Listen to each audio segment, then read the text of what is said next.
my people, and if you're watching live, checking us out on YouTube, or listening on your favorite podcast provider, you are most definitely my people. Welcome to another episode of Botched, Spots, and Chair Shots. We still have high hopes of delivering quality wrestling content, and if not, we'll sprinkle in Yellow Shoe Guy, Riq from Young Kings, and the boss bitch Allison.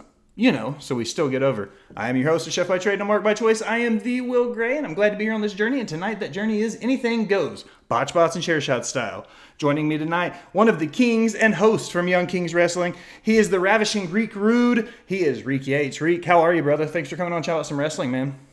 What's up, man? Glad to finally get on here with you guys. I like what you guys have been doing up here, so it's going to be a good show. Excellent, man. I appreciate it. Also joining me tonight, back again, he comes with his own disclaimer, and that is the opinions of the Yellow Shoe Guy are his and his alone. They do not reflect the Smack Raw Podcast Network or Botch Spots and Chair Shots. Bobby Mack, how are you? I'm doing fantastic. How about yourself? So far, so good. We are 58 seconds into the episode, and you haven't embarrassed me yet. Blonde hair, blue eyes. 51 minute, 3 seconds, ladies and gentlemen. Rounding out the group tonight, perched upon her iron throne in the boss bitch corner. She is the Bonnie to my Clyde, the Beyonce to my Hova. She is the boss bitch, Miss Allison Siegel. Allison, how are you? I'm good. Well, here we are. Chester's saying hi too, if you can hear him. Chester saying hi. So Chester is alive. The Chester cam. Chester is alive and he's in the room. Chester's in the room tonight on the stream. Possible Chester sighting. So it's anything goes. So you guys pretty much know how this road goes. Riq, it's your first time on Botch Spot. So I always start every episode with the same question. I always ask, what has you pissed off for greatness? And that's an easy way of saying, what's the one thing that has you frustrated the most? It could be anything. Like I said, somebody's gear, a match, a finish, anything. Oh, man. So I don't know if this has me pissed off, but it's bothering me. And it's something I talked about on Young Kings, I think it was last week or 2 weeks ago. And it's the whole thing with The Miz and Dexter Lumis. Because I'm like, I like where this is going.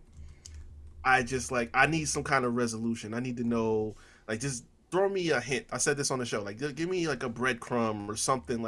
I don't just tell me that this dude is just stalking The Miz, breaking into his house, choking him out, and doing the Looney Tunes shit under the ring to snatch him up. Give me something. You know what I'm saying? I know Dexter's mute, so it's going to be kind of difficult, but it's have him draw a picture or say, oh, this is what you did to me, and this is why I'm getting you now. It's just something. That's it. I'd love to see Dexter draw a picture of what has him sad. Yeah. Yeah, it'd be great if it was stick figures. That's all I want. Just a little picture. When he was going through that thing in NXT originally, when he was doing all the artwork and stuff, the guy, Samuel Shaw, the person, is an actual artist. He does it as a hobby and stuff like that. So I think that's super cool that he's able to incorporate something from his real life into the gimmick. But I definitely think it would be a very dark twist for him to start illustrating out the things he wants to do. When he catches the Miz or something like that. A way to illustrate what he's saying since he doesn't talk. There's also a lot of speculation, and I'm sure Allison has some stuff on her list that we'll dive into involving Mr. Loomis here probably in the next few minutes. Bobby? So Bobby's pissing me off. Bobby Fish making an Impact debut.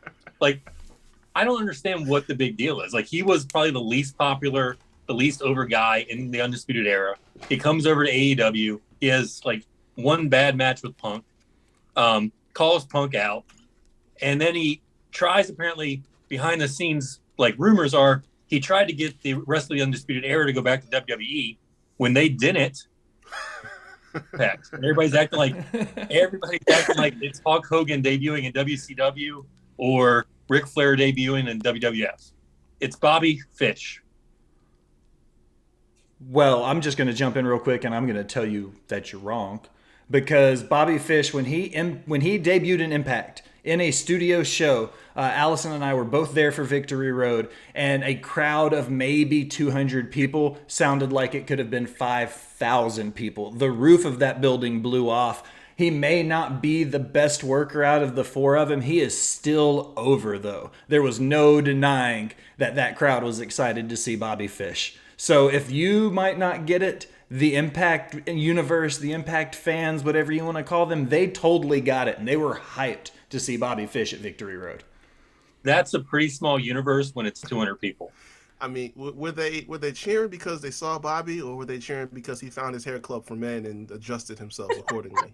He did look very well groomed and polished for that. He looked like Creed in The Office when he steals all the black ink toner from the printer to dye his hair black. That's kind of what he did look like. So I'll give you that. That's for sure.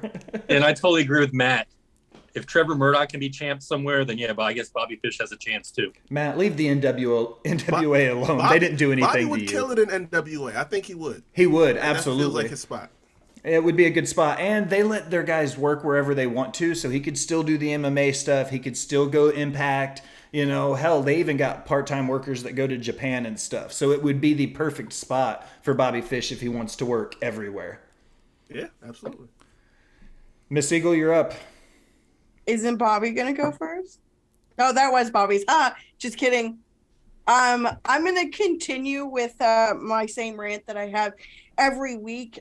This is part of my news and rumors, but whatever, we'll go with it. I'm still upset that I do not have Sasha and Naomi back on my TP, and I will continue to be pissed off about that until they're back on my TP. Well, I'm not going to steal your thunder and bring it up, but since you're bringing it up now, I will say we're going to pass it up to you for news and rumors so we can dive straight into that, because that was What about yours? I don't have a pissed off for greatness this week. I'm pretty content with wrestling. I watched some good indie stuff. We just posted a new Indie Wrestling Gazette. I had great interviews with Bryce Maddox, the CCW champion. I had a great interview with Jay Thunder, who's in the chat right now. Both those will be going live if I can find Bryce's. Jay's went live today. I still can't find Bryce's. It's somewhere in the cloud when I was moving things around on my hard drive. So I'm pretty content with the world of professional wrestling today. I don't really have anything that's got me too pissed off. Ritter said, how come Allison gets a smaller square than everyone else? It's because my smaller square is like overseeing, making sure there's no bad behavior. Yeah. Nest. That's exactly kind of the star of the show, The Will. Shut up, Bobby. First of all, you know I can read that, man.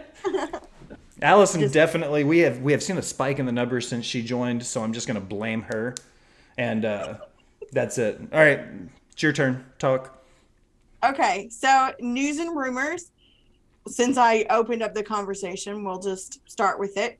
Is Sasha not in? So Sasha Banks is not impressed with the game and removes her WWE name from Twitter and goes back to her normal name, and then changed her bio to say she remembered who she was and the game changed. Do we think that this is a metaphor for her maybe not coming back? I don't buy it.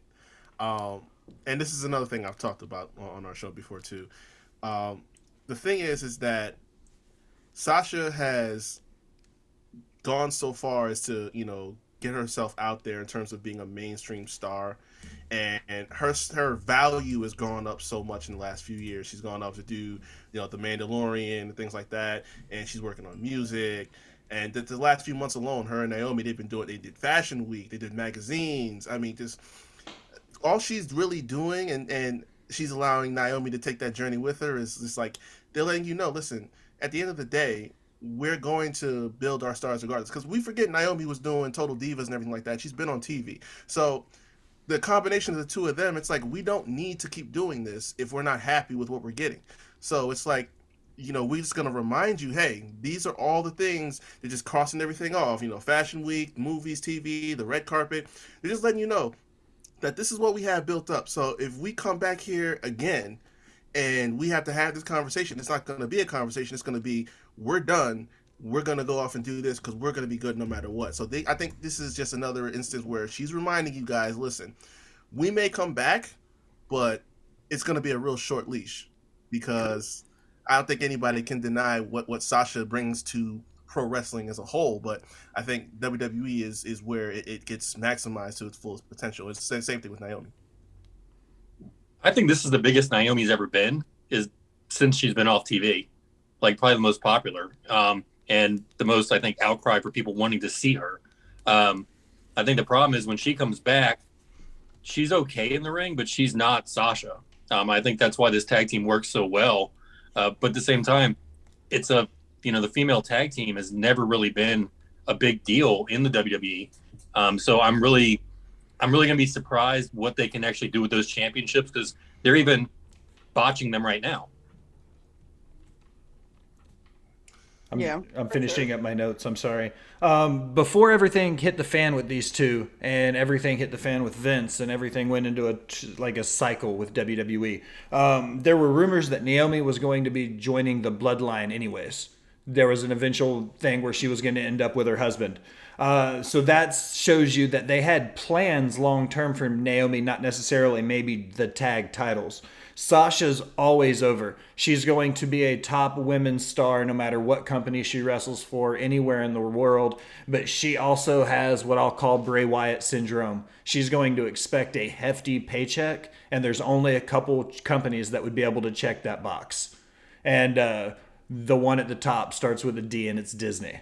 You know what I mean? Like, people can offer major money, and Disney's one of the biggest players in the game when it comes to paying their talent to come be in, even if it's just the TV, Disney Plus TV stuff, they're still paying major cash to put these guys on the screen. So I think no matter what, Sasha and Naomi will be fine. I do agree with Riq that WWE is the best outlet for them to do their thing, though. So I think that's the inevitable. They both will be back. It's just a matter of when. Yeah, they're taking their time. They're not in a rush whatsoever, and that's another reason why they're doing this, because it's like, you guys can wait for us at the end of the day, because we've taken, as much flack as we can, and for Naomi, it's like she had her plans. Sasha was supposed to have a WrestleMania match with Charlotte that got pushed back because of Ronda. It's like certain things that you're just not going to keep taking over and over again, and this just further serves to the point. It's like, we'll come back when we feel like we're ready to come back. And they have the power to do that, and that's what makes it awesome. Like, neither one of them have to feel rushed. So they get to do whatever they want. They're in the perfect position. They hold all the cards. They have all the power. Absolutely. Sorry, I have completely lost my train of thought. My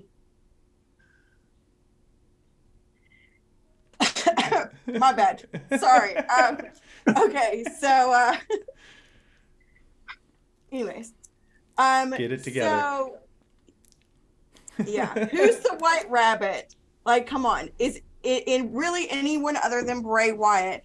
And if it is someone else, the IWC is gonna be pissed. It's Ryback. So, oh my god. No, according to Wrestle Talk, and they had this huge debate. They said it's Dolph Ziggler and Robert Roode, and they were serious. Oh. Hashtag Wrestle Talk. I was just kidding, by the way. It's not actually Ryback. I don't think there's a lot of people that it could be worse than Ryback, honestly. Well, he put the White Rabbit in his Twitter handle, like the emoji. Mm-hmm. Yeah. And I was like, that's the biggest reach ever. Like, for real. I've seen more stuff realistic with theories where it's not Wyatt. Like, I've seen other theories where I'm like, okay, that could probably work, or that can make sense. But when I start seeing things like Ryback and some of the other names thrown out, I'm like, no way. Riq, what do you think about the Wyatt situation and this White Rabbit stuff? I mean, I don't feel like there's anyone else that it makes sense for, because this is just his aesthetic. You create the riddles and the reading between the lines. And then it's like, if you really pay attention the last couple of weeks, you just see certain things in the background, guys, just people walking behind and standing off behind windows and everything like that. Like, the creativity about it all is what really gets me, because if you watch Triple H's interview with Ariel Helwani, which was amazing, by the way, he mentions Bray Wyatt towards the end of it and said, he's one of the greatest creative minds he's ever worked with, but he's also completely nuts. But it's a good thing, because it's like, there's no limit to how you can kind of work out how you want to display these things on screen. And I think creatively, there's really no greater mind currently in the business that really passes Bray Wyatt. So if it's not him, I would genuinely be shocked. Like, I know some people say, oh, maybe it could be Bo Dallas, maybe it could be someone else. We know it's not Malachi Black because he's just made that very clear. But I don't know. If like I said, if it's not Bray, I'd really be shocked at this point. Agreed. Bobby, you got anything to throw in? Oh, sorry. Yeah, I'd say anybody less than point would be a disappointment. Like they would be. I think they would be booed out of the building, like Mysterio at the Royal Rumble coming in number 30. I think Wyatt's poised to be the biggest comeback. I mean, I think this could be bigger than Cody at Mania was, because Cody was all but assumed. At least this way, they've kind of let us know he's coming, but they've trickled the story down. They've built the anticipation. They're dropping the Easter eggs. So I think when he does eventually show, it's going to be a huge pop. I think it'll be as big or bigger than Cody at WrestleMania, even in a smaller building with a smaller crowd. And if it's not him, I think Triple H really shit the bed. I'm just call a spade a spade. The only name I could think of that would probably do a big pop where people wouldn't be disappointed, CM Punk. And that's not going to happen. Oh, no, absolutely not. He's still under contract with AEW. Yeah, but they're trying to buy it, apparently. Well, as long as before it's bought out, he can't wrestle anywhere but AEW. Right. You know, they couldn't even promote it. Which, and this is in the same vein, is like that. That's why I don't know why people would automatically assume Malachi Black either, because even if he had gotten his release, which he's already said that he didn't, there was considered to be some concessions that he probably wouldn't be able to go anywhere else within a certain period of time. So why promote something that you wouldn't be able to get for X amount of months if that were the case, which is not. So that just really leaves that one possibility. Right. But, if you look historically, there was one time where there was a contracted WWF guy that worked in WCW, and he legitimately wore a mask and a full body suit and was on there for like 2 or 3 weeks before his contract was able to be up. And that was Ravishing Rick Rude. Also true. That is true. They were playing dirty back then. Yeah. The lawyers probably weren't that sharp. No, there's no way. Who was it? Luger just let his contract run out, did Monday Night Raw, and then flew right over to do Nitro. I mean, who else? And it's funny because Luger did the same thing, WCW to WWF. When he went over, he couldn't, quote unquote, wrestle. So right. Vince just put him on the bodybuilding show. Bobby, you'll probably know this better than I too. It was math. No, it was. I want to say it was in the late 90s towards the WCW buyout era. Somebody kind of got lost in the wash and went home, but continued to draw a contract for 2 years after the buyout happened because nobody realized he was still under contract with the company. So before the buyout happened, there's rumors that both the Iron Sheik and the Honky Tonk Man were both under WCW contract. This was in 96, 98. And Bischoff didn't want to use Honky Tonk, so he just sent him home. And they literally forgot Sheik, and he kept getting his contract renewed and just kept getting paid. So I'm sure his rumored extracurricular dealer on the street was pretty happy because Sheiky had money, baby. I don't understand how any of these promoters just forget about certain contracts. Isn't that how Jeff Jarrett got Vince for all that money when he tried to stick him up in before he left the WCW? It's like these are guys that you feature pretty regularly on TV. I don't see how you just forget, hey, this contract is coming due. We need to work this out and see what we're going to do going forward. I think if somebody gave me a couple $1 billion, I'd like to see what I could forget and what I remember. Yeah, I guess that's true. Yeah. And Iron Sheik in the 90s, you probably want to forget. Yeah, I'd say so. Didn't he want a ridiculous fee to come on the show? The Iron Sheik? No, Yeah. I've never reached out to him. Sabu. Oh, we did. Oh no, okay. Sabu yeah. had a pretty ridiculous. No, I don't want to say ridiculous because I don't ever want to downplay. I'm not saying these guys are worth the money they're asking for. Sabu's a legend, a hardcore legend. but I've seen some pretty outlandish numbers for interview requests, like upwards of 4 figures for some guys for an hour interview, and it's kind of funny. Yeah, what's next on your list, Miss Siegel? Malachi Black releases a statement on rumors about him potentially going back to WWE, why he's taking a break. In a place where he, is rumored to not be in a great place mentally. Do the dirt sheets end up doing more harm than good in this kind of situation? 100%.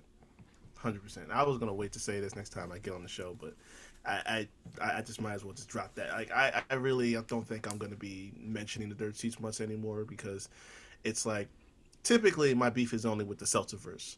Seltzerverse is Meltzer and all of them over there at that place that I don't like talking about, because they're the worst culprits of this. But it's something that I talk about a lot, because they're so hungry to be the first ones out there to report something that they don't take these people's lives into account. And it's like, we can't be so hungry to get information all the time that we don't just respect these people's privacy. It's like, how many times has someone said, like, yeah, I need time off mentally to just regroup and stuff like that, and they just run off with all the speculation. Oh, they're unhappy with their contract, they're unhappy with creative, they're unhappy with this, or they're looking elsewhere. It's like, let them say what it is that's going on with them if they so choose to, but if not, then just let it be. For this guy to have already said, hey, listen, I'm taking time off mentally, and for people to still go on and say, oh, well, he asked for his release, so we may see him in WWE at some point in time. It's like, dude, he already told you what's going on. There's no need to speculate any further. But yeah, it's just I've been real iffy with dirt sheets as it's gone forward, but now it's like more than ever for a guy like Malachi, who just genuinely comes off as a really nice guy, to have to come off and feel that he has to address this because he cares that much about his fans. It's like, right, this is just really becoming a major issue now, and it's not good. I completely agree. Yeah, go ahead, Bobby. I'm sorry. No, I agree 100%. It's the guys obviously said it's a personal thing. It's not a professional thing. Yeah, he's in the public spotlight, but when you're asking for people to back off and let you heal on your personal side, you're not doing anything professionally at this point. There's no public appearances or anything like that. Then yeah, at this point in time, then people do need to back off, and there's a line in the sand that you need to draw on getting viewers and getting ratings and getting selling those couple extra subscriptions. And this is coming from me. But yeah, back off the guy. Completely agree. Dirt sheets are trash, and as somebody who writes for one, I will say that I said it last week too, and anytime it gets brought up, I always try to stay historical with mine. I like to write about historical accounts through my perspective. I try to stay away from the opinions, fantasy bookings, I think this is going to happen or this is going to happen stuff. So I leave a lot of that dirt sheet writing to those guys. That's not what I write about. I'll just say that. I think those guys killed kayfabe in a lot of ways. I don't need to know what Cody and Brandy Rhodes had for breakfast 5 days a week. I don't need to know about, everybody's this, that, and the other. I feel like there needs to be a little bit of a curtain between us and them. And that's somebody who covers pro wrestling. I write about it. I cover it for the podcast. You know what I mean? I have a newsletter geared towards indie wrestling. I feel like there should be a little bit of a veil. And as guests in the business, they allow how much of that veil they pull back for us. And the IWC has ran up, ripped the curtain, just completely torn it back. And now there's no mystique left. And then they're mad that there's no mystique left. So the T on your hat doesn't mean trash. I gotcha. One thing I would definitely say about that is when kayfabe was alive and well, then I could see the dirt sheets doing what they're doing now, because there was no separation between, Hogan and Bolea. There was no separation between Savage and Poffo. And now that you actually see that there's separation between the character that they are on TV and the human, then yeah, this is where dirt sheets need to learn and back off, that they're not paparazzi, that they're not, these TMZ shows, that yeah, these guys are real, and they're probably more personable to the journalist in wrestling, and I stress that not obviously to you, Will, but it's a fine line between journalism and what they're doing. And these guys should have more respect, because you don't see Arnold Schwarzenegger palling around with the reporters and things like that, where these guys will invite us into the locker rooms and hang out with us and treat us as equals. We should do the same and treat them as equals, as human beings. Yeah, that's one of the things like I liken it to as well. Like it shouldn't be like they're celebrities and they gotta keep dodging the paparazzi and stuff like that. And a lot of it is so nonsensical too. Like I remember, I think it was last week. I don't know if it was Sportskeeda or one of them said, "Oh well, Malachi was spotted with a Raw superstar." That's his wife. I don't know why that's a news story, and I don't know why it's being reported. But it just back to what I said before. It's like you just feel the need to just report something on these people, and they should be able to have a life without having people lurking over the corner like a paparazzi or a TMZ. It makes no sense. It's like not everything. It's like the MJF live photo that started circling a few days ago that he posted. And a lot of the comments were like, it's almost like they're two people around the same age, in the same profession, living in the same town, ran into each other. And I'm like, no shit. Like, not everything. I say this a lot, especially to like my kids. Not everything has to be a thing. You know what I mean? Like, it can just be them hanging out. It doesn't have to mean MJF is coming to WWE or Liv is going to AEW. It could just be two people who work in the same field for different companies hanging out. I hung out with chefs all the time that didn't work in my restaurant. Yeah, but on a side note, MJF needs to back off. You still don't have a chance with Liv. I'm sorry. But it's just like, I hate that people act like they don't get this, right? They get so caught up into, oh, it's one company versus another. So many of these people are friends with each other across promotions. Like, the whole group from Up, Up, Down, Down is Woods, Claudio, Adam Cole. All of them went to different places, and they're all still cool. They're all still friends. Like, Miro is great friends with Sheamus. Like, I don't know why we act like that's so foreign or that's so out of the blue. And fans too, they're the worst ones. It's like, oh well, what does this mean that they're hanging out together? It means they're cool, regardless of where they are. The same concept of you can enjoy two different forms of wrestling, even though they're on different ends of it. It's like we all watch wrestling because we love it. It doesn't matter, what the umbrella is. Yeah, I'm sure Tom Brady's friends with Aaron Rodgers. Like, and would it be a big deal if they're hanging out? They go golfing together. Yeah. So what? Why isn't that covered on SportsCenter? Don't give them any ideas. I'm sure it might be. Is SportsCenter listening? No, they're not in the chat. I don't think. No SportsCenter in the chat. Bobby Fish had a lot to say at Victory Road about the AEW locker room. 3 locker rooms now have said that Punk is toxic. At what point do we stop giving this man more credit than he deserves? Punk, not Bobby Fish. Were the Bucks just standing up for the locker room and not wanting to have a toxic environment? I'm the first person to say we talk about this on our show all the time, and we actually said it not long after he showed up. We said, listen, this is great. It's great that he's back. It's big for wrestling. But buyer beware. When Phil starts being Phil, you're not going to like what happens next. And sure enough, almost a year to the date, he started being Phil, and look what happened. So I'm not surprised by any of that. I think it's about time people started being a little more honest about it. Like, take your goggles off, take the fan veil off for a second, and just be honest. Like, listen, he did what he did for the sport. Everyone is grateful for his contributions to pro wrestling, but at some point you just got to look at the fact that there's a guy that can't seem to get out of his own way.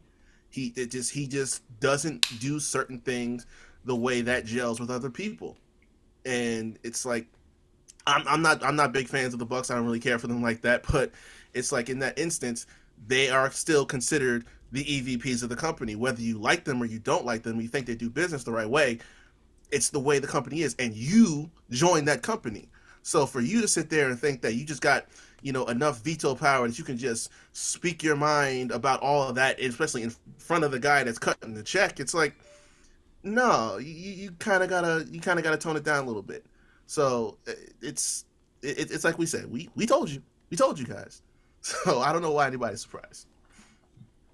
I think that the bigger picture here is Punk was out for 7 years. He comes back for 11 months. He has an injury and then a few small ones. He has a title run that lasted about 48 hours, like, and then the match. But like in the big scheme of things here, like he came out, he got his shine, he got over, he won his title, and then he started pouting.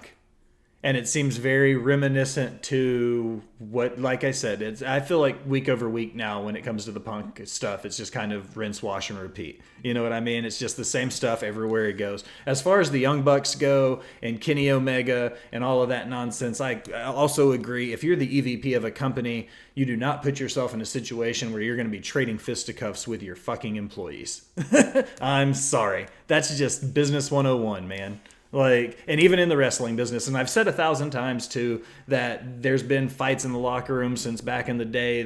Promoters used to book it to get butts in the seats, to make it bigger than what it was. This is one of those situations where guys got in a fight because they were mad about one thing. The bigger picture here is Punk's been toxic everywhere, and the EVP should have known better. Wow, and I'm going to defend Punk. Wow. So the WWE one, you know, when he became champion, the last time as champion, he had that long run. Guys were starting to talk more positive about him in the back. Mm-hmm. The people that weren't really digging him were the usual guys, you know, Triple H, Shawn Michaels, Vince, and Punk's, you know, outrage. I could actually see it because he's the WWE champion. You know, the first time he ever had the belt, they just totally disrespected him. He was a mid-card world heavyweight champion. Like, he was never in the main events. Yeah, he never got the main event, WrestleMania. When he lost the belt to the returning Rock, who was just coming in for a payday at WrestleMania with Cena. That, you know, did last a year, so it was a big payoff. So yeah, he got more and more disgruntled. Now I get that. I've been at jobs where I have been disgruntled. Where I think Punk really screws up is he takes his microphone and he drops those pipe bombs, and it's no other way to call it. He goes in the public and he does pretty much what Paul Heyman did in ECW. He always told the truth about stuff to the audience. So he leaves, he comes back, AEW. He is, to me, the biggest star AEW has had. One of the biggest, I'd say top 3 biggest draws, if not the top biggest draw that AEW has ever had. The Bucks and Omega are spoiled. They are not professional. They should never have been EVPs. Do they have a following in Japan? Omega does. The Bucks are the jobber tag team in Bullet Club. So do they have some kind of following? Yes. Are they as big as they think they are in their head? No. Punk had a bad night. He said he was tired, he's hurt, he's old, and he complained on a microphone again with the billionaire boss sitting next to him. If that billionaire boss had any balls, he would have ended the conference right there, or at least ended that segment right then and pulled Punk to the back and said, we'll talk later. So Punk, to me, was allowed to do what he did by Tony Khan. What he did in WWE by sitting on the stage, how much did Vince, you know, really want that said, you know, what was scripted and what wasn't for his first pipe bomb. The second pipe bomb now is, again, why was it allowed? The boss is sitting right. If I've got an employee that's screwing up, I'm not going to let them keep screwing up through the entire night.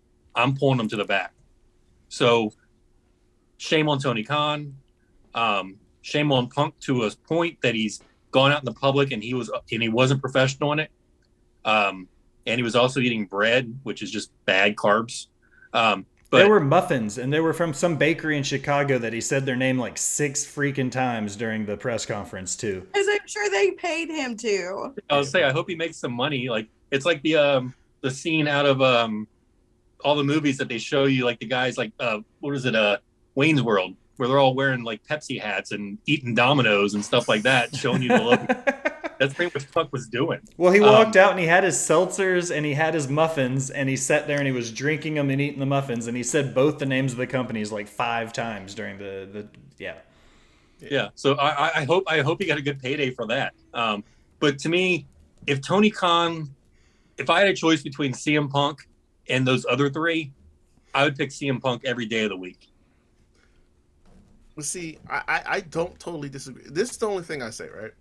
Because I've been one in my opinion. I don't think any of these guys that are still wrestling full time should be EVPs whatsoever. Anyway, that's one of the things that Cody said that kind of made him draw back a little bit, is because he still had things he wanted to do, but at the end of the day, it's like you have to put that to the side for the sake of putting on what's best for your fan base that you're creating for your show, and you can't do 2 things at once. So that, on top of the other issues that he had, he said, okay, I'm out of here.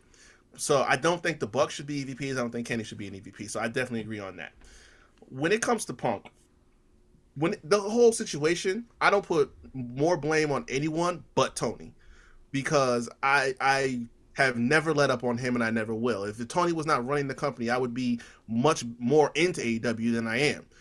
So like, that responsibility for all this falls totally on him. The only thing I say about Punk is this, because you hit on this too. He gets on the mic and he does do his best Paul Heyman impressions as best he can, because he's going to rub you the wrong way. He's going to piss you off, and that's what he does.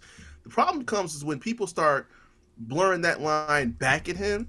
Now he's got an issue. It's like, you got to be able to take your own medicine at the same time. It's like the whole thing, the Adam Page situation, when he said what he said and brought up Colt Cabana and everything like that. Okay, I get it. It's a sensitive topic. You might be a little touchy about it, but you kind of open the door for that type of thing because you don't have that line with people.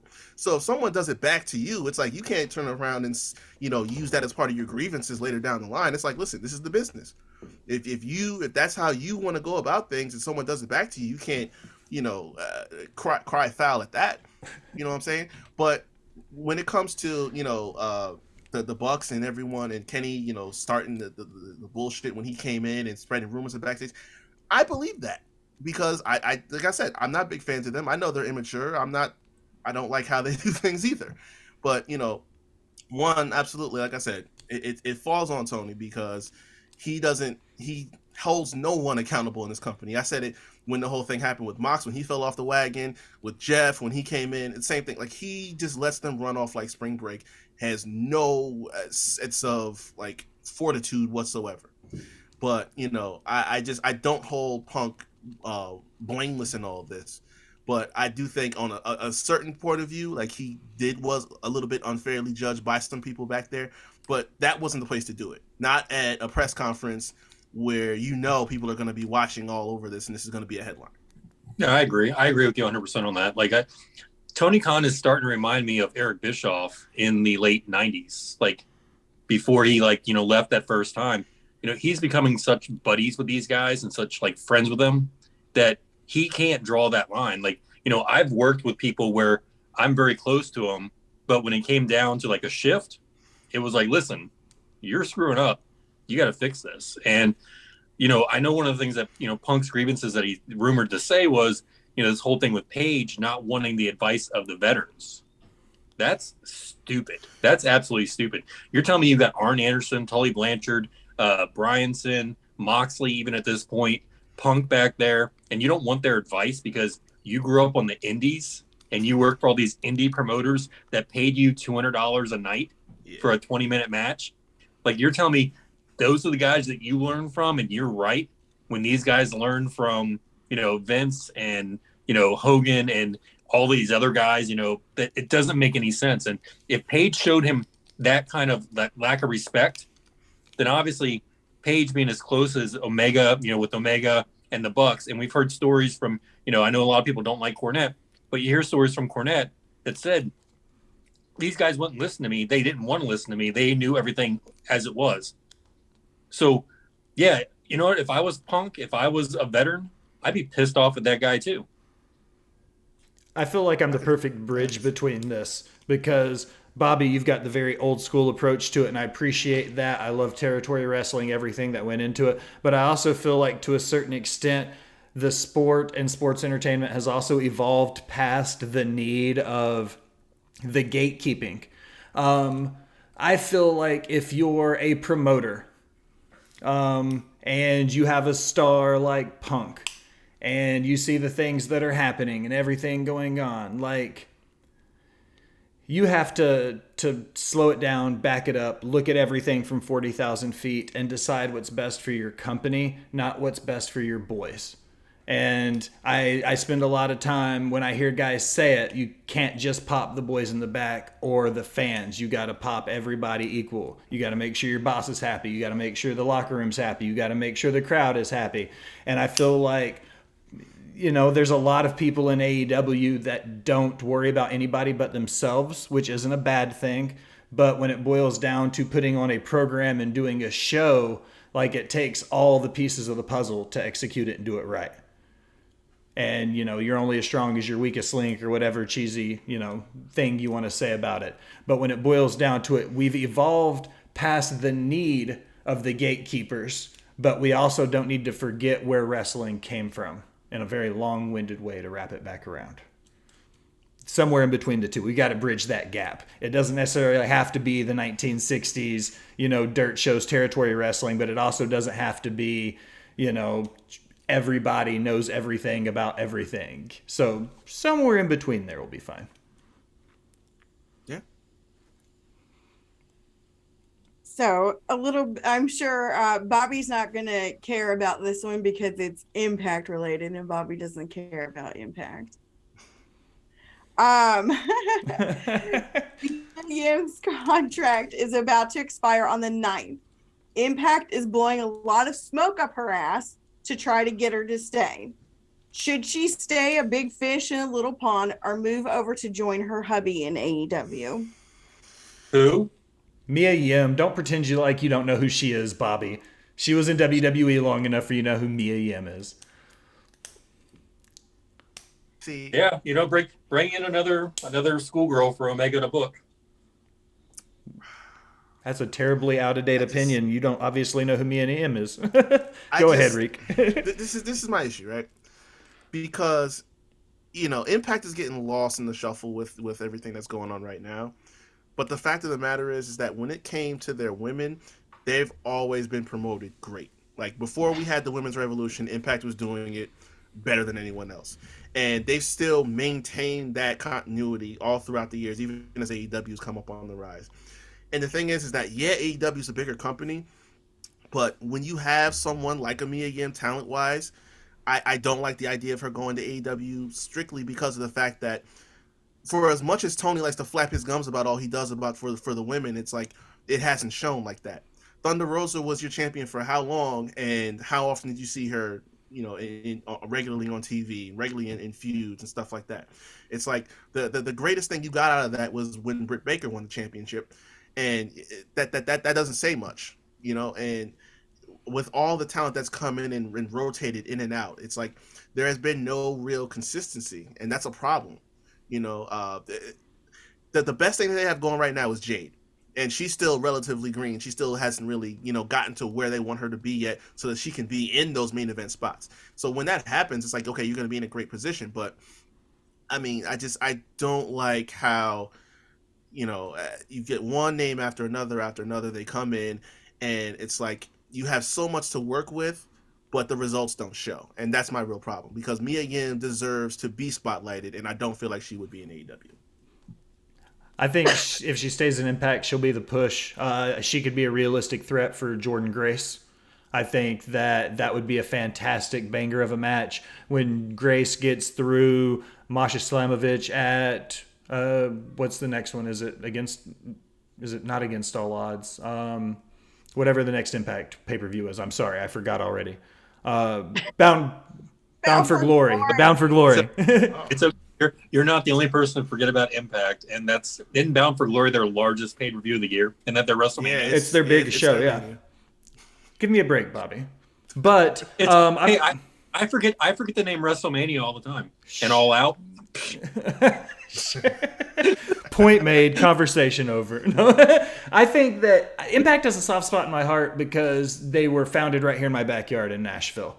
So growing up, a lot of ways where I was like, if you grew up in a city with a Major League Baseball team or an NFL team or like UT, they kind of shove that down your throat. You know what I mean? If you go to Knoxville, there's nothing but orange everywhere. You go to Lexington, there's nothing but UK stuff everywhere. You go to Gainesville, it's the swamp. When TNA opened up in Nashville, like they were everywhere on the Nashville streets, putting up flyers, promoting house shows. And I felt like it was cool because it was right here in the backyard. So I've always had a soft spot for Impact. The Knockouts division is the best women's division in pro wrestling right now. I've said it many times. And I think that with the right push, like I said, Mia Yim's the perfect candidate to dethrone Jordynne Grace. Yeah, I agree. Yeah, the one thing I'd say I'm interested in with Impact, and I'm going to agree with Matt in the chat, is what's Paige going to do? Like, is she going to wrestle or is she just going to talk? And, whichever one it is, she's one of those polarizing figures that can draw. And it's a great thing. I know she had a relationship with Impact before when she was dating, what's his name? Because you'd see her in the crowd in Orlando hiding her face. So she knows the people from Impact. She's been around the company for a while, so I know she's got connections there. So it's going to be interesting to see what they do with her and what she's able to do. Yeah. But see, now, and that's the thing, too. It's like there has to be certain dialogue that you have to be willing to listen to from her to really implement that change. And it really, I kind of find it funny that she said, "Oh, I have a boss that actually listens to me," but I won't even get into that. But like, if you're going to really create this change that needs to happen within the women's division there, then you have to be willing to sit down and really kind of give her a little bit of leeway to make that happen. And that goes back to my point. Like, Tony likes to talk a big game and give all these grandiose promises. He's about moments. It's like he does what pops the crowd, but when it comes to backing it up consistently week in and week out, he doesn't do it. So that's where my trepidation lies when it comes to that. It's not the Paige. We know what Paige brings as a star, but it's about, well, when it comes down to when we get backstage and it comes time to discuss moving forward, I don't know how that's going to work out, but I guess we'll see. Matt says don't write off AEW for Mia Yim. I could agree with that, but yeah. But I like the fact that in about a 5-minute span in the chat, Matt went from "I can't believe I'm agreeing with Bobby" to "there's the Bobby I know," like that quickly, like that fast. And I was like, oh, love him or hate him, he's here. We were almost there. You and Matt almost had a moment. Then he was like, "Oh yeah, you're still Bobby Mack." Miss Eagle, can I throw one off my list? Yes. Okay. Dynamite, the Jericho Appreciation Society, and Luigi Primo. And I said his name right just for you, Al. I slowed it down. Luigi Primo. What do you guys honestly think about TK using this very single-dimensional character on his TV? Is this just for fun, just because everybody saw him on Bleacher Report and he got like 1 million views? Do you think there's any real plans for this guy? That's what I was just saying. Tony goes out and he says, "Oh wow, people are really flocking to the," like, I can lead for days. I can go Danhausen, Miro at one point, Malachi, Adam Cole, like all these people that people said, that was just like they clamor for. They loved them what they did, out there in the indies or other companies. It's like, how do I pop the crowd so much because they know who this person is one way or another? That's all this is. We bring him in here so that, we're drawing more eyes because he focuses so much on the demo and how many people are watching and the viewership. We're going to get them in the door if they know who this guy is. So it's like I said before about consistency. This isn't going to last more than a couple weeks, if that. So I don't see it going anywhere. Yeah, and I don't see them popping the door. I see them popping the internet. Like, I see them popping YouTube. I see them popping TikTok. When this guy that's trending on any of these platforms is on, whatever platform he's on, then all of a sudden he shows up on national TV. Will some eyes possibly turn to watch the spectacle? I don't know. But to me, it's just like, it's like Orange Cassidy. Does this guy maybe secretly have talent? Possibly. Has he ever shown it? No, other than the pizza things. I can't do that. But is Cassidy at this point, 3 years later, is this somebody that we want to watch on TV every week with the same act? Or is it good where they have spaced him out like for a couple weeks at a time? That's my opinion with the Luigi character and what he's doing at this point in time. So good for him. He's getting a good payday, I'm sure. And he's getting some TV exposure. His indie bookings will go up, but I don't see this lasting. Allison, what do you think about Luigi Primo? I mean, it's funny, but like, I don't know. I just think that it's Say it. Spit it out. it's gimmicky for being gimmicky. You know what I mean? Like having like a comedy gimmick is fine, but like this is another level to me. Yeah, it's just it's too much. Agreed. It's just too much. Yeah. This is Jim Herd wanting to put a character with a hunchback in WCW in the 90s so he couldn't get pinned. Like, that's what this is to me. That's an awesome reference, Bobby. I completely forgot about that. Write that down. Write it down. Bobby said something about wrestling. Bobby, you got anything on your list? Yeah, I guess a topical subject with the passing of Coolio, what 5 wrestlers would you put in Gangster's Paradise to rule? What? So with the recent passing of Coolio, which I would rule Gangster's Paradise? And while you're thinking, I'm going to say John Cena, the rap version. Definitely New Jack of the Gangstas. Yeah. Kean News is a WCW really big guy who raps. And Men on a Mission. You're forgetting the best one that's currently active, R-Truth. Yeah. Oh, yeah. I love him with my whole soul. And Hit Row. Also Hit Row. Also Quality. The Acclaim. Claimed. Yeah. Trying to think who else is there. You're just saying guys. So you're just saying people that were rapping. No, I think these guys are quality. Yeah. And I will fight you about it. But are they gangster enough to run the Paradise? I think if you want to look at it that way, New Jack is at the top of that list, and there's not a very many people you're going to throw up there besides New Jack when it comes to that, because New Jack didn't hide the fact that he would actually kill you in the ring if he needed to. I was about to say, like, He did it on a pay-per-view. the first one that's waiting at the door is definitely New Jack. I'd probably put like both members of Harlem Heat. Ooh, that's a good one, yeah. Ron Simmons and R-Truth, if you ask me. Ron Simmons is a solid pick. I said For sure. New Jack, the Acclaimed. Junkyard Doc, another good pick. Yeah. Bobby, you said yours already. You Yeah, look like I'll you had say- something to say. Oh, JYD was really gangsta. Would grab them cakes and dancing with all those kids. I don't know if JYD ever had a heel run. He didn't Actually, now that I'm he didn't in WWE. No. He was always say a baby. Yeah, UWF, he was the most popular guy. WCW was always a popular guy. And then he died a couple years after he left WCW. So, yeah, I don't know if JYD ever actually had a heel run. So I can't really see JYD being gangsta.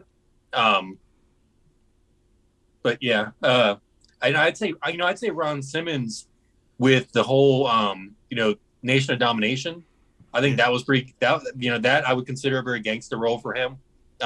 Maybe the APA when they were like the Acolytes were more serious. Yeah. I could see that. But yeah, I think yeah, it was. I don't know. I just thought it was a fun topic, and definitely timely with Coolio dying at 59 years old. So I saw that. Yeah. Yeah, next time I think we'll have to do an Amish Paradise. What? Weird Al Yankovic. That was a play on the song for Gangsta's Paradise. I Public know. Enemy. Public Enemy was a good call. I see it in the chat. Yeah, Public Enemy. Oh, MVP, yeah. Sandman. Sandman's a good pick too.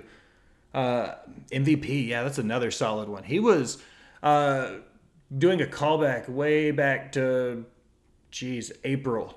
Maria and I did a history of the strap for the IWGP Intercontinental title, and we spent like 20 good minutes talking about MVP because he was the inaugural champion for that title in New Japan. Yeah. So, little Guido. There you go, Matt. It's different type of gangster. I'm gonna say, yeah, he get a pass. He can be in. Reek, did you have anything on your list? Not really. I don't think so. I told you could come in and just be along for the ride, so I'll rotate back around. Allison, let's get another one off yours. Is Sami Zayn the best thing to happen to the Bloodline all year? I won't say the best thing, but it's one of the most entertaining things. I think Reigns is probably the best thing because he's totally changed from where he was 2 years ago, getting booed out of a building, to the most popular guy being the biggest heel in the company. The Usos, I always feel bad for because here they are, the legitimate tag team champions of both shows. And unless they're in a tag team match, they get jobbed out to whoever Roman Reigns is going against. Solo, totally new to all this. So he's been, I think, really impressive to this point of what he's been doing. But Sami Zayn is comedy gold. And I think we talked about it last week. I would love to see him get that 24/7 championship and run with that and act like that thing is as big as the WWE championship. Yeah. Yeah, a couple weeks ago I would have said no, but I'm at a point now where I think it is because, Roman's the centerpiece. It's like he was always going to be, right up at the top of it all. And the Usos were, before all this happened, were already one of the best tag teams out. They just further solidify that with this reign right now. And Solo joining was just a matter of time. So Sami is just provided this foil that was really unexpected. Like, we know what Sami can do, promo-wise and obviously in ring. But it's like this goes from, he's just the guy that's hanging around being a fanboy or outside the locker room to now this is a compelling story that has people's attention. And just a couple weeks back when he had that match in, I think it was Montreal, where the crowd just popped for him when he showed up, I said, that's going to turn into something and this is really going to get good. And sure enough, it is because there's so many directions that we're gonna go with this. That whole thing with him and Roman last week, where he had them ripping his shirt off and all of that stuff, it's like that drew you in, and you can tell at some point him and Jay are gonna feud because Roman got his doctorates in psychology and then messed his boy's head up so bad that he's just a loose cannon. So it's like him watching all this happen with Sami, and then the way he's been all buddied with Solo, it's like this is gonna blow up at some point. Him and Jay are gonna have a feud. And there's no limit to where this could go for that character and for this storyline. And you got to think, with Roman taking all this time off now, he's basically transitioning into part-time. He's not going to be the focal point of the show anymore like he usually was. So you got to have something that draws the people in. And the way this is going, this can be that kind of just holds people over to the next big event where you'll see Roman again. So I would say, yeah, this absolutely is. I think that Sami Zayn came in at the perfect point for the Bloodline. I think everything about the Bloodline collectively as a whole is what's making them great, but they needed Sami Zayn right when he got over the most because they needed that little bit of freshness. I think when the inevitable turn happens, I think KO is going to come back into the play somehow. I think that's going to be the inevitable thing. He's going to have to choose between, the long-standing relationship he has with Steen versus, being the honorary use with the Bloodline and just throwing some fantasy booking out there. WrestleMania, Generico and Steen versus the Usos. If Kevin Owens continues to be, the prize fighter, fight Owens fight, this old school version of KO. And then Sami Zayn comes back out as the NXT ska dancing around, crowd singing his music, over as fuck babyface. I would love to see that be the babyface team to finally dethrone the Usos around the same time Roman drops the belt to Cody. Or at least one of the belts to Cody, whether or not they keep them both together, whatever they end up doing. But I feel like whenever Roman drops the belt, that'll be when the Usos do it. And Kevin Owens and Sami Zayn make perfect sense for a tag team they could build up to that. Yeah, 100%. And we, previous question with Luigi, this is how you use comedy and sell tickets. Sami Zayn, you're using comedy and you're selling tickets the right way. And this is where funny makes money. Yeah. Agreed. 100%. And this was the whole Jackass thing with him. He took a lemon and made it lemonade or whatever, I think that was a turning point for him character-wise too, is because he kind of hit that wall where he was like, if they're going to give me this, I'm going to be the best at whatever it is they're going to make me do. And it took me a while. It took me a while to buy into it, but I love how efficient he's been with his character. He's just kept it going week after week, no matter what. He's never wavered, and I think he's killing it right now. One of the best characters on wrestling, period, across the board, no matter what company. Yeah, and this is a guy 10 years ago didn't want to talk. He just wanted to be Generico in a mask and just do moves.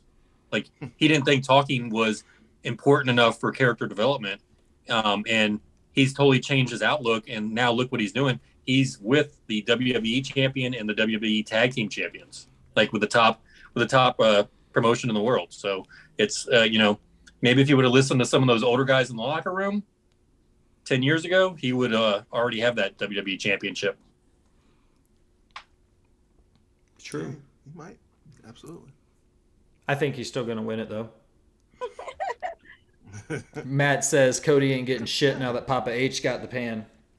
And I said, I think he will. Yeah, I still think he's got it. I think I still say they're gonna split the titles back up.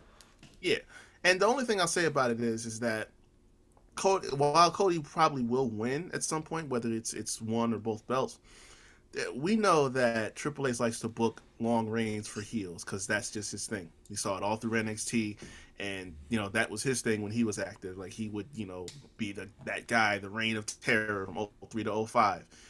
But whether it's a long reign or not, it's it's either gonna build up to the next heel that's gonna take over for X amount of months to a year, or it's just gonna be a slow burn. But I think at some point it'll happen.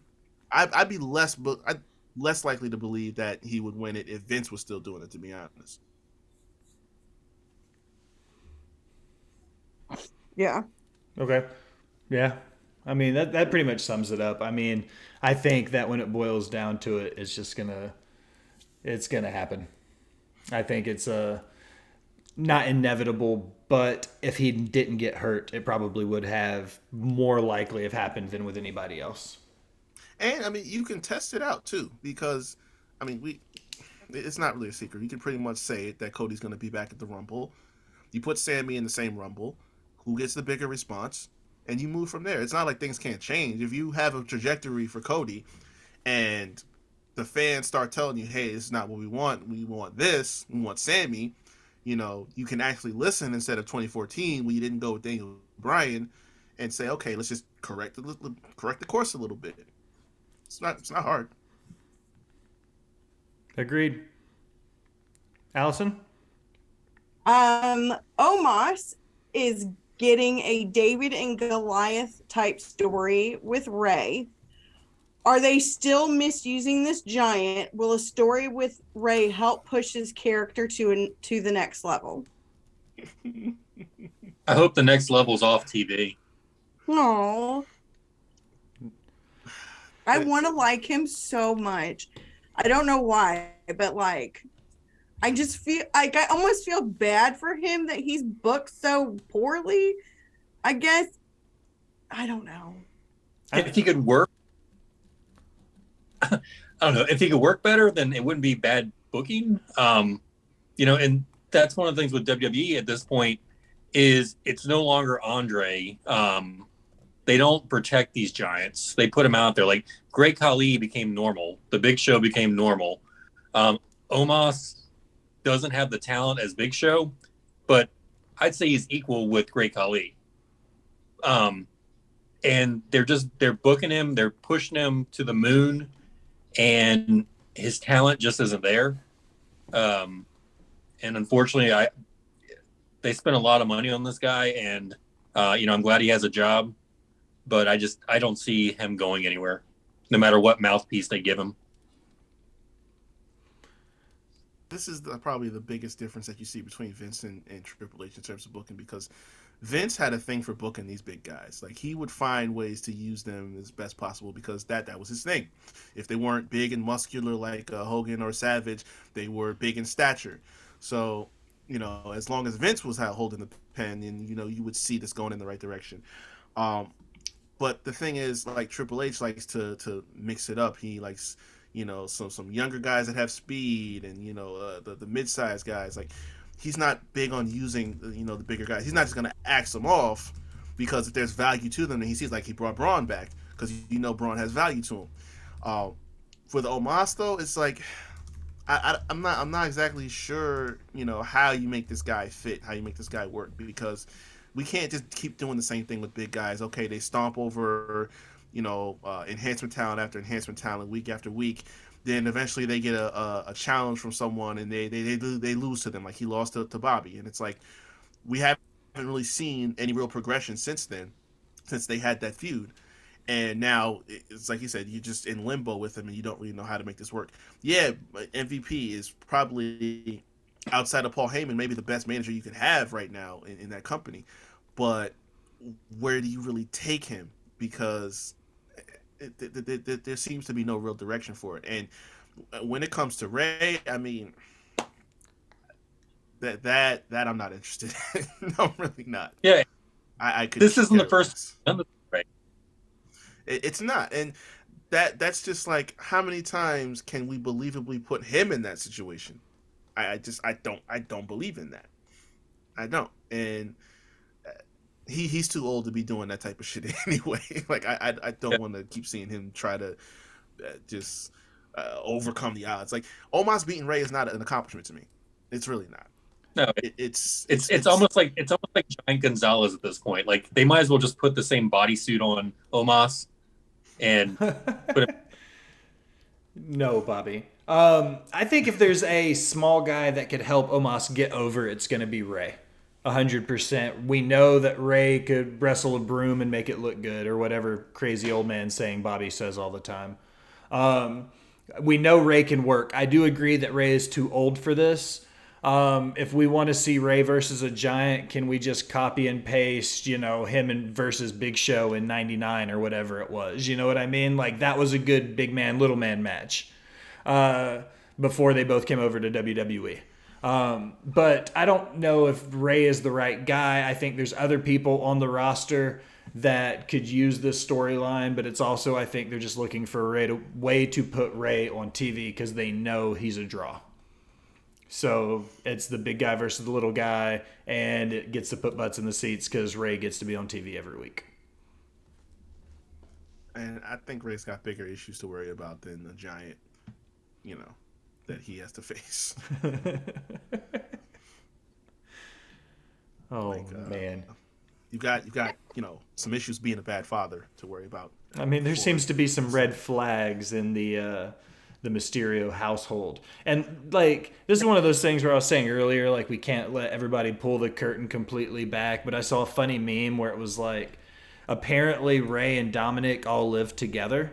So it was like, can you imagine how awkward that drive home was after Clash and he made the turn and then they go home and it's like, fuck, my bad, Dad, I'm sorry. Like, like, there seems to be some shit going on, and now all of a sudden Ray's got time to fuck with Omos. Like, okay, cool. This is exactly why we, on our show, we had a little award show at the end of the year that we do every year. And we gave a specific award to him, which was Worst Father in Wrestling. And this is exactly why. But it's awesome. Really Eddie.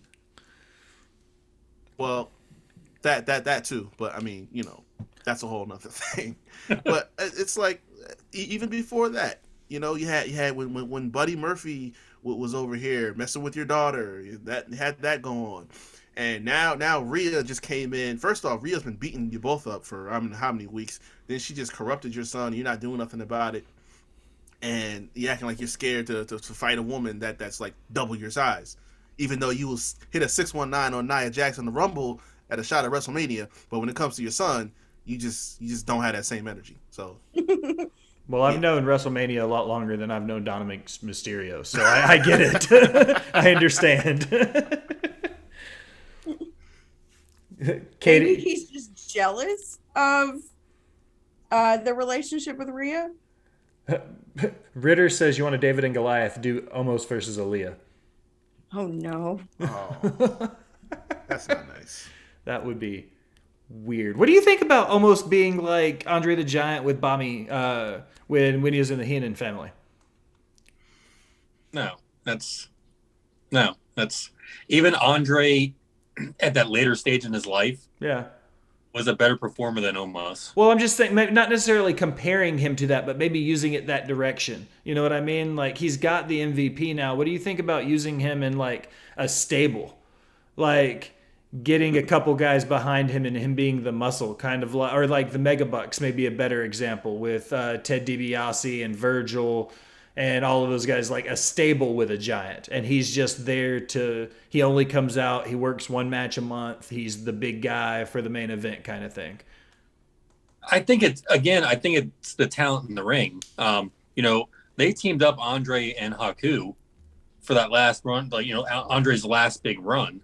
Andre, could stand in the corner and Haku could do most of the work. But we believed when Andre stepped in the ring, he was going to be the dominant guy. And almost they haven't booked him to be the dominant guy. So, like, they're trying to rebuild him again. But, how many times do we see that with Big Show, with Kane even? They would drop them to mid-card where they were losing. And then all of a sudden, when they wanted to get them back up to the top, they'd put them in these 2-on-1 matches and put them over. Like, at this point, I think it's too little too late. And it's unfortunate because Omos's career is so young that it's too little too late. At least Big Show and Kane had about 10 years before it became too little too late. Fair enough. If Matt agrees with me again, that it's like the combination of that and like the limited ability that he has in ring, like, and I mentioned Braun before. It's like you see Braun can do a lot more athletically for a guy his size. It's like when you're not able to do certain things, then there's a limit on what we can do for you. Like Khali is a perfect example. It's like the guy was stiff as a board, in ring, but it's like they presented him in a way that very little could really hurt him. Like I forget how long it was before he finally lost the match, but they just had a time where it was like, okay, so he's the immovable object, so to speak. Well, Omos has already passed the point where he could be beat, has been beat.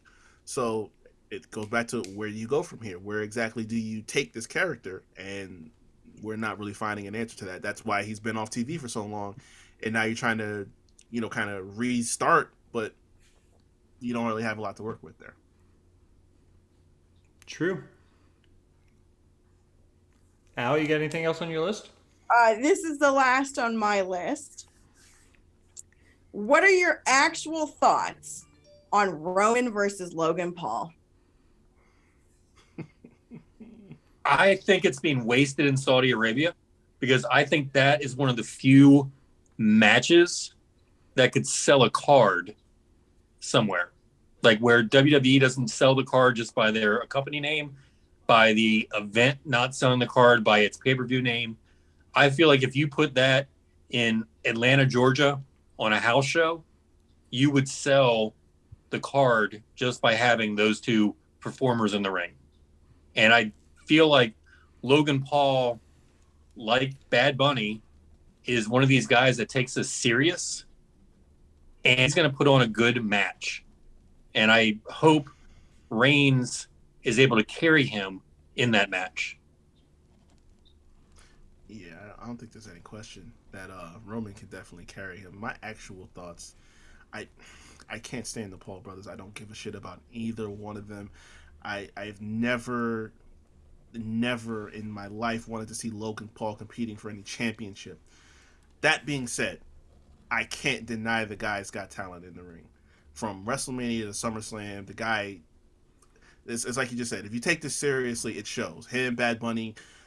And at the end of the day, this company grew and expanded the way it did because of stuff like celebrity involvement. WrestleMania happened because of celebrity involvement, rock and wrestling period at that point in time in the 80s. So these things are going to happen. And the fact of the matter is that if it wasn't at Crown Jewel, this probably wouldn't be happening because that's your big money event. That's where they're cutting the biggest check. But I think this is going to be one of those things that kind of cements Logan Paul's run in WWE, to be honest, because, you're going right up to the top. You're going with Reigns. You're going with the guy. And, with what Logan's already been doing in ring, plus, Roman's ability to carry him, I think this is going to be really compelling. And they'll really kind of draw it as close as they can to make some suspense of disbelief. But, I mean, we already know what the result is. The toughest part of it is that no one feasibly thinks that Logan Paul is going to win, but because Roman has improved so much, has been so good, and he's already been doing this for 10 plus years already. That makes it worth watching, but I mean that's about it. I don't care much for Logan Paul outside of what he's doing in terms of matches. I think it was really telling that, he came out on SmackDown and he didn't really get a reaction at all when he talks.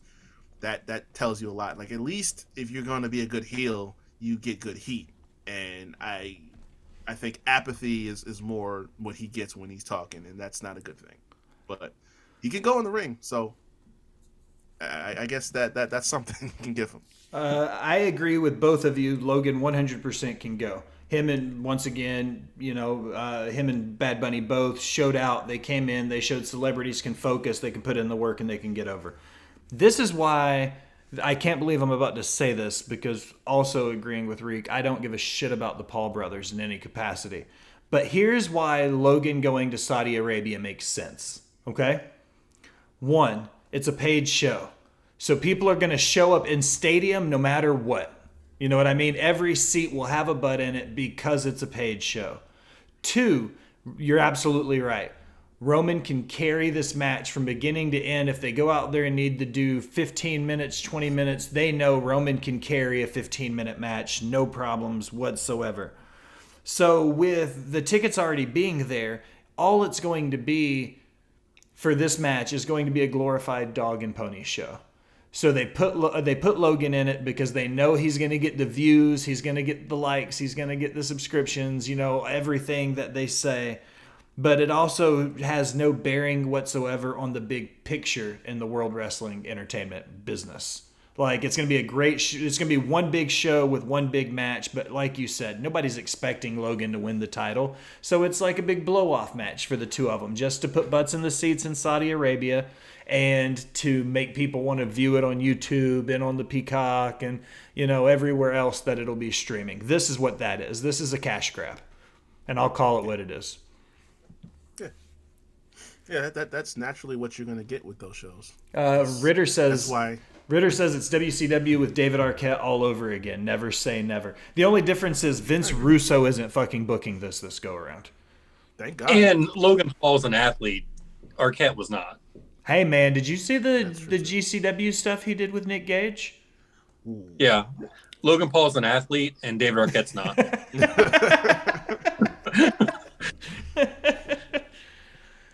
Excellent. Yeah, no, that's what you come to expect with all these shows. That's why you had Taker and Goldberg and Shawn Michaels coming out of retirement. It expands your brand, so you do what you got to do to keep the expansion going. So this was part of it. Logan Paul, for whatever we say about him, the guy is known globally, so obviously you want to put him on the show and in a prominent spot. I don't think it should be the main event, but that's going to get the most views, so we know what's going to happen. Absolutely. Well, ladies, gentlemen, it's that time of the night. It's my favorite part of the evening. We've reached the point where I don't really have to say anything until the outro. So I'm going to let each one of you take your chance, plug your stuff, tell everybody where to find you. Riq, you're the guest, so you go first, my friend. All right, so you can find us and me, myself, and TC over on Young Kings Wrestling at YK Wrestling on Twitter and on Instagram. You can check us out on Spotify, Anchor, Google Podcasts, and the video version, which is most entertaining, up on YouTube. Also on my own show, The Havoc Hour, where I talk sports and entertainment. It's on all the same places, Anchor, Spotify, YouTube, and the Instagram page is up on at _ The Havoc Hour _. And you can find me, my personal page, at WreakHavoc24 on Instagram and on Twitter. Bobby? Yeah, you can always find me on TikTok, making stupid videos about pro wrestling or just dancing around my house, at Yellow Shoe Guy everywhere. Twitter as well, or Twitch, you can find me on there. My accounting page is on my linked tree account, so you can find that on there as well. So looking forward to seeing you guys, or you guys seeing me. Miss Siegel? You can find me on everything at Just a Girl 918, TikTok, Twitter. My Instagram is private, but if you're really nice, I might accept it. Everything else is public. Please help Will and I get to 1,000 TikTok followers each so that we can go live with Bobby on the Tiki Talkies. I swear I am doing, I know I say it every week. I am doing a comic this week. You will, by Sunday, have a new, You forgot the name of your fucking comic. the Hill Support Group with Max and Colby. Hey, Will, what's Impact's biggest pay-per-view? Bound for Glory. Fuck you. The Hill Support Group with Max and Colby. Yeah, the Hill Support Group with Max and Colby. Thanks, Mr. Gray. Is that for April? Shut What? up, Bobby. What did you say? Finish your stuff. Yeah, follow the stuff in the things. Follow the Kai Tai Show. Follow the Smack Draw Podcast Network. Follow RN at Mr. 8984. Follow Ted the Hillbilly Hill at the Hill Truth Podcast. Follow Matt Ritter at MATTRIDDER. Follow the She Elite Showcase at Katie Wrestling. Follow all my friends because they're awesome. Follow Riq at the Young Kings Wrestling. Follow everyone. But now, as we close another episode of Botched Pods and Chair Shots, I want to take a minute. Thank you for listening. Remind you to go wherever you do anything on the internet. Like, follow, subscribe, unsubscribe, then subscribe again. Leave a comment telling me how great I am or how terrible we sound. Either way, it helps the algorithm and it helps find new listeners. If you're feeling really generous and be one of the VIP people, head over to patreon.com and donate to the Smack Draw Podcast Network. You get some fantastic swag. We get some fantastic guests. For the Young King Riq, for the Boss Bitch Allison, for the Yellow Shoe Guy, I'm the Will Gray. Thanks for stopping by and listening, my people.